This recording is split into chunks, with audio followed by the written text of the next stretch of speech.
चौथे अध्याय में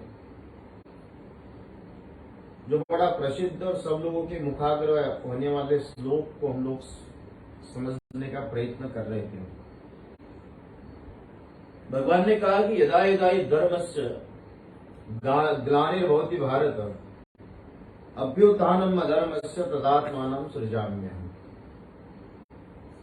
अब इसमें धर्म है, पतन है, उसमें अर्जुन का नाम भी लिया है भारत, अभ्युत्थान भी उसमें आता है, तदात्मानं सृजाम्यहम्। अब अपने तरीके से सभी लोग उस परमात्मा के चरित्र का श्रवण करते हुए परमात्मा स्वयं अर्जुन से कहते हैं, अर्जुन, ये अधर्म मुखी लोगों का जब बहुत बढ़ाव होता है,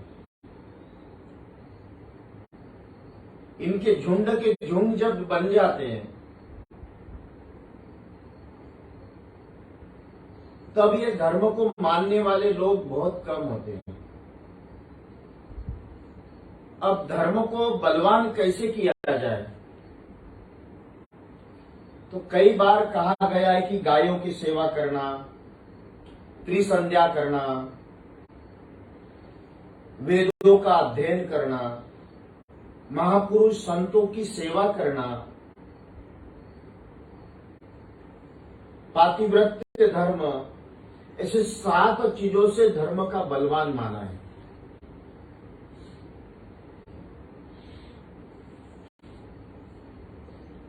सत्य वचन, इन सारी 7 चीजें जब इस जगत में लोगों में प्रभावित होगी, तब वह धर्म बलवान होता है।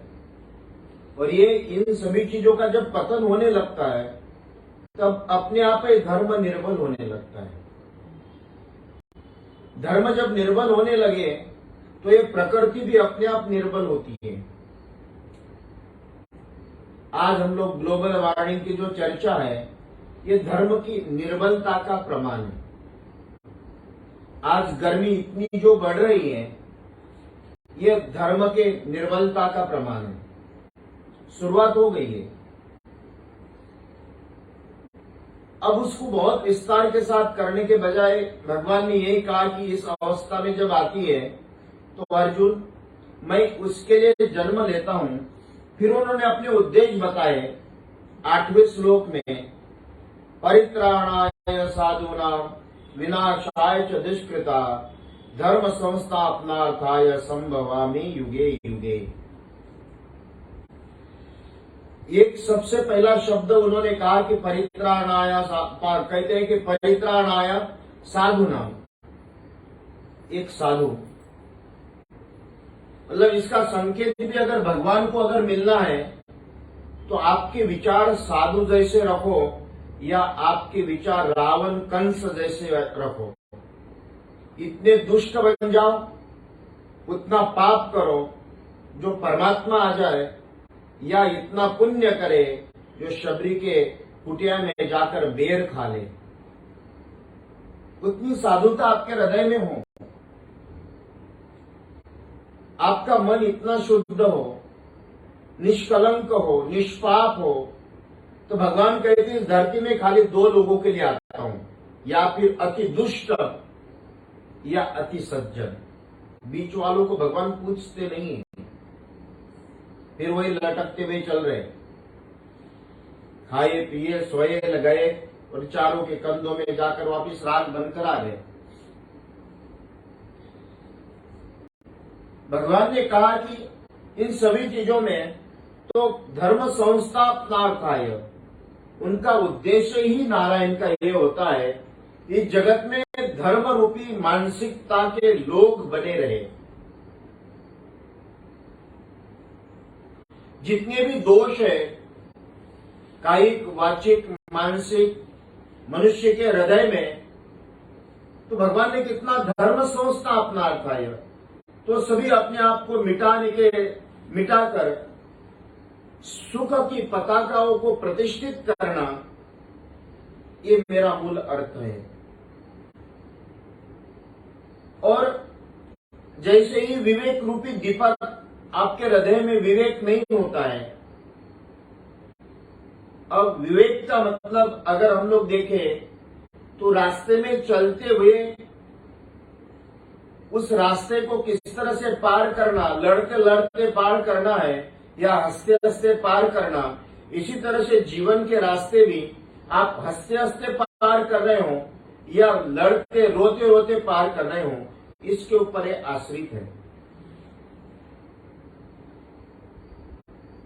ये धर्म की जहां ज्योत, धर्म की उजाला, धर्म की सुगंध, ये आपके विचारों से शुरुआत होती है, फिर कर्म से शुरुआत होती है। तो भगवान ये कहते कि अर्जुन, इसमें धर्म सोचना अपना अर्थ है, उसको प्राण प्रतिष्ठा करने के लिए मैं वापिस इस जगत में आता हूं और संभवामी युगे युगे। सतयुग में भी आए, द्वापर में भी आए, त्रेता में भी आए और कली में भी आए। तो उसमें अगर देखे तो वराह है, कहते हैं कि सुयज्ञ है, कर्दम है, कपिल है, दत्तात्रेय है, सनक है, सनातन है, सनातन है, सनत कुमार है, नर है, नारायण है, श्री हरि, पृथु, ऋषभ, हयग्रीव, मत्स्य अवतार, कश्यप, नरस्य, श्रीहरि, वामन, हंस, मनवंतर, धन्वंतरी, परशुराम, राम, कृष्ण, बलराम, व्यास, बुद्ध और कल्कि, ये 24 अवतार अभी तक होकर गए। ये 24 अवतार भगवान के माने गए। वराह, जहां सुयज्ञ, कर्दम, कपिल, ये सब के सब परमात्मा के अवतार माने गए। 24 अवतार ये हर एक समय में आकर अपने धर्म की ध्वजा को चलाकर धर्म को प्रतिष्ठित करने का कार्य परमात्मा ने किया। अब किस अवतार ने क्या किया उसमें अभी नहीं, बहुत गहराई में नहीं जाऊंगा। ये मैंने 24 अवतारों के नाम आपको बताए।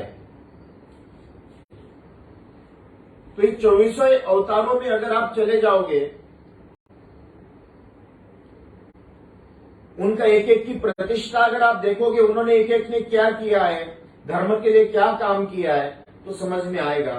तो भगवान ने इतने अवतारी जगत में लेकर धर्म के मार्ग को प्रशस्त करते हुए उसकी प्राण प्रतिष्ठा हर एक समय में की, ये इसका प्रमाणित माना गया है। संभवामि युगे युगे, युगे युगे, एक युग नहीं कहा, 2 युग नहीं कहा, 3 युग नहीं कहा, युगे युगे अनेक वचनी है। उस अनेक वचने में भगवान ने कहा कि अर्जुन, मैं जब भी ऐसी अवस्था में आने की, जो धर्म आता है, त्राईमान समाज करने लगता है, समाज निष्पाप लोग जब निशाना बनाते हुए दुखी होते हैं, तो ऐसे लोगों का विनाश करने के लिए मैं अपने आप ही अवतरित होता हूं। ये भगवान ने 7वें 8वें श्लोक के अंदर वर्णन करते हुए बताया। आगे भगवान कहते हैं कि 9वें श्लोक में, जन्म कर्मम च दिव्यमेव यो यत्ति तत्वता त्यक्त्वा देवं पुनर्जन्म नैति मामेति स्वर्जुना। भगवान ने कितनी अच्छी बात करी। जन्म कर्मम च दिव्यमेव,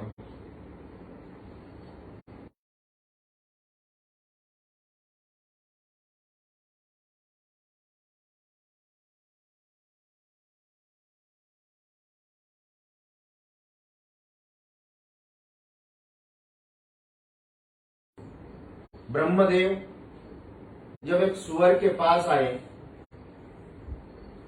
और सुअर के पास आने के बाद सुअर से कहते, चल मैं तुझे स्वर्गलोक ले जाना चाहता हूं। तो सुअर ने पूछा कि स्वर्ग में क्या है? तो सुअर को स्वर्ग के सारे सुख वर्णन कर दिए ब्रह्मदेव ने।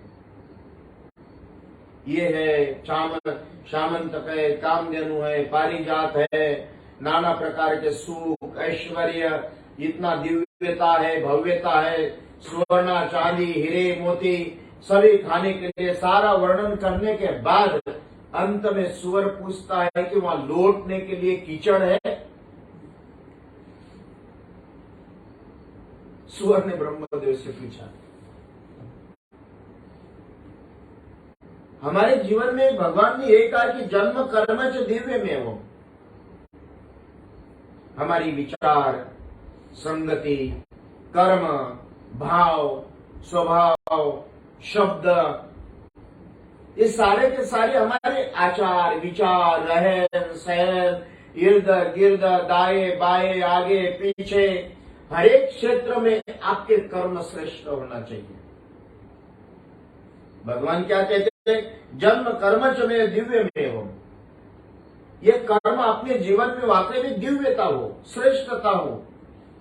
आपके हृदय में आप कहते महाराज मुझे अहिल्या देवी की बात याद आती है।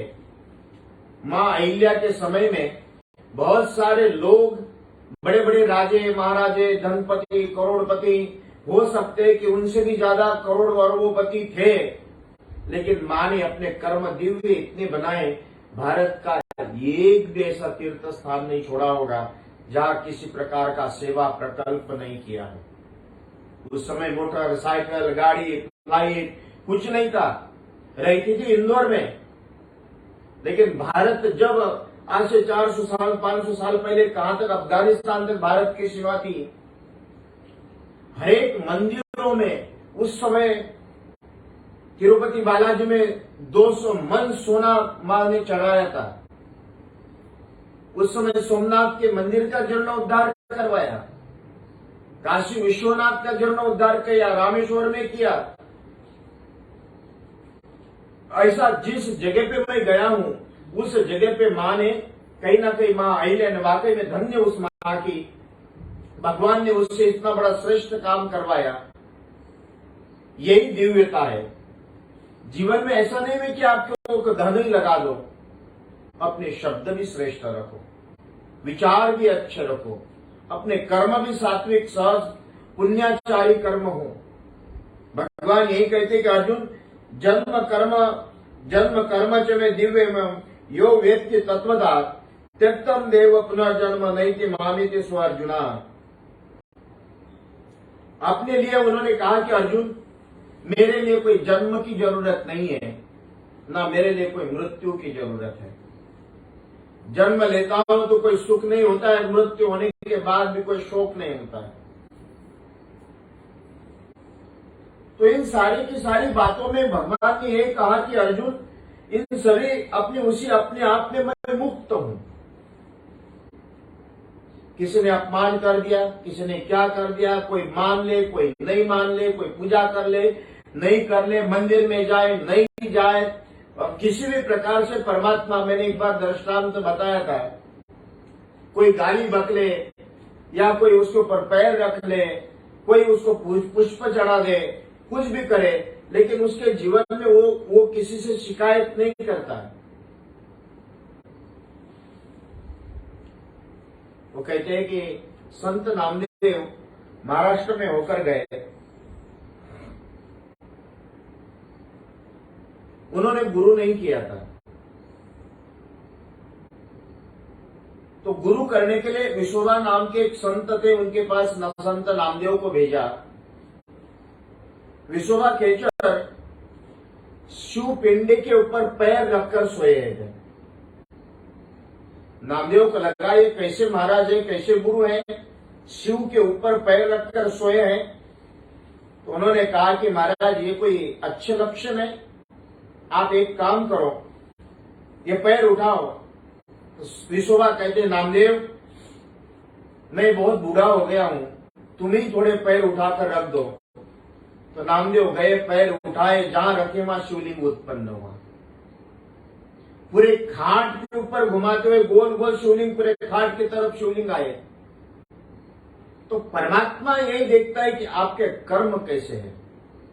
उसको किसी भी भाव से, किसी भी तरह से, कैसे भी करते हुए, परमात्मा ने ये नहीं कहा कोई मुझे बहुत ही पुष्प चढ़ाएगा तो बहुत प्रसन्न हो जाऊंगा, या कोई मुझे गाली भी देगा तो मैं दुखी हो जाऊंगा। भगवान ने ये कहा कि जन्म कर्मम च दिव्य में हो। इसलिए मनुष्य ने अपने जीवन में कोई ना कोई श्रोता हो, अपना जो कर्म है वो कर्म अच्छा करने का प्रयत्न करे। हमारा समय, विचार, ये दो बहुत मायने रखता है। शरीर इतना मायने नहीं है। आपका समय और विचार, वो तो सब कुछ देखता है। इतना ही प्रयत्न करें कि आपका हर एक क्षण धर्मयुक्त चले। धर्मयुक्त ये नहीं कह रहा हो कि मंदिर में बैठे रहो, दुकान में ही रहे, लेकिन विचार अच्छे हो, छल कपट नहीं हो, झूठ नहीं हो। उन सारी की सारी बातों में रहते हुए, आप अपने कर्म करते हुए आप आगे बढ़ना। भगवान ये कहते हैं अर्जुन, मैं किसी भी शरीर से बंधा हुआ नहीं हूं। वो एक दृष्टांत इसका ही वर्णन आया। एक बार भगवान कृष्ण गोपियों के साथ संवाद कर रहे थे, और संवाद करते हुए मैं बता रहा हूं कि भगवान निष्काम कैसे रहते हैं। तो सारी गोपियों ने भगवान से पूछा कि प्रभु आपके गुरु कौन है? तो उन्होंने कहा कि उस तट पे मेरे गुरु आए हुए। बोले कौन? दुर्वासा। तो उनसे मिलना चाहिए। तो बोले जाओ मिलो। बोले यमुना रास्ता कैसी देगी? तो उन्होंने कहा कि उनका आहार 20 खंडी था।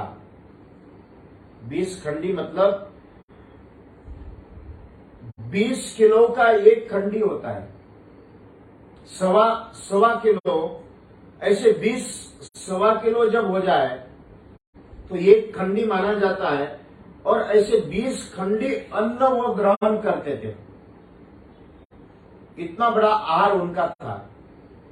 तो भगवान ने कहा कि 20 खंडी उनके लिए भोजन लेकर जाओ। तो 18,000 गोपियों ने सारा का सारा अपने घर में पका हुआ अन्न उनके लिए जाने लगे। और बोले रास्ता कैसा देगा?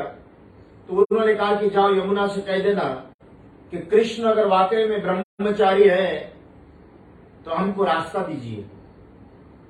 सारी गोपियां यमुना के तट पे गई। तट पे जाने के बाद उन्होंने कहा कि हे देवी, वाकई में अगर कृष्ण ब्रह्मचारी है तो रास्ता दे दो। यमुना जी ने रास्ता दे दिया। गई, उनके साथ संवाद हो गया। 18,000 गोपियों ने अपने हाथों से जितना 20 खंडी अन्न था उनके मुख में दे देकर खिलाया। उनसे आशीर्वाद किया और उनका जाए। बोले महाराज उस समय तो कृष्ण ने कहा था कि वो ब्रह्मचारी है, अब इधर से कैसे जाए? तो उन्होंने कहा कि भाई एक काम करना, इतना अन्न खाने के बाद भी अगर दुर्वासा भूखा है तो रास्ता दे दे। गोपियों को समझ में नहीं आया। वो कहता है कि वो है, ये कहता है कि इतना 18,000 गोपियों ने इतना अन्न बना दिया। तब भगवान के पास आकर उन्होंने पूछा कि ये क्या? तो भगवान कहते हैं कि ये गोपियों, तुम लोग शरीर को देखने वाले लोग हो। मैं इस शरीर में रहते हुए भी निष्कामता के साथ रहता हूं। मुझे कर्म कोई बंधन में नहीं डालते। तो उन्होंने इतना अन्न खाने के बाद भी उन्होंने किस तरह से भूखे थे? उन्होंने जितना भी ग्रास लिया वो सारे के सारे ग्रास मुझे अर्पण किया, इसलिए वो भूखे थे। मुझे दिया। ये निष्कामता। भगवान क्या कहते हैं कि अर्जुन से कहा कि अर्जुन, मेरे जीवन में जन्म कर्म चमे दिव्य में यो व्यक्ति तत्वता त्यक्तवा देवम पुनर्जन्म नैति मामेति सो अर्जुना। अपने हे अर्जुन, सभी प्रकार से अपने जीवन का मूल तत्व, मैं इस संसार में ना किसी वस्तु से लिप्त हूं, ना कोई मुझे कोई प्रभावित कर सकता है। हाँ, उनके कर्म के द्वारा, धर्म के द्वारा, सत्यता के द्वारा मैं प्रसन्न जरूर हो सकता हूं, लेकिन किसी धन दौलत पद पैसा प्रतिष्ठा से मैं उसके ऊपर प्रसन्न हूं या प्रभावित हूं, ये संभव नहीं है। क्योंकि मेरे जगत में ना किसी का कोई लेना है, ना देना है, ना किसी प्रकार से कोई वो इन सारी पंच तत्व में विलीन होना। हम लोग तो रोते हैं। एक छोटा सा कुछ दुर्घटना होगा तो दोनों गंगा जमुना रोने लगते हैं। कोई मर गया तो 5-7 दिन शोक मनाकर वापस पुनरअपी। तो भगवान ये कहते कि अर्जुन मैं पुनर्जन्म नहीं थी मान्यतेषु त्यक्तवा देवम। उन्होंने कहा देह अगर ये छोड़ना भी त्यक्तवा देहम, ये देह छूट भी जाए या पंच तत्व में भी विलीन हो जाए तो मैं उसका दुख नहीं मनाता हूं, मुझे उससे कोई लेना देना नहीं होता है। जैसे आप अपने शरीर के वस्त्र उतार देते हो, आपको क्या कठिनाई है, फिर पुनरपि पहन लेते, फिर पुनरपि उतार दे। रोज आप दिन में कई बार कपड़े वस्त्र उतारते हो और ये कर देते हो। इसीलिए भगवान कहते हैं कि त्यक्त्वा देव पुनर्जन्म नेति मानितेषु अर्जुना। ये मैं उसी तरह से संसार में रहते हुए कर्म करते हुए अपना काम करता हूँ। कल आगे के श्लोकों के ऊपर हम लोग चिंतन करेंगे। इतना ही कहते अपने वाणी को विराम देता हूँ। सद्गुरुनाथ भगवान की जय।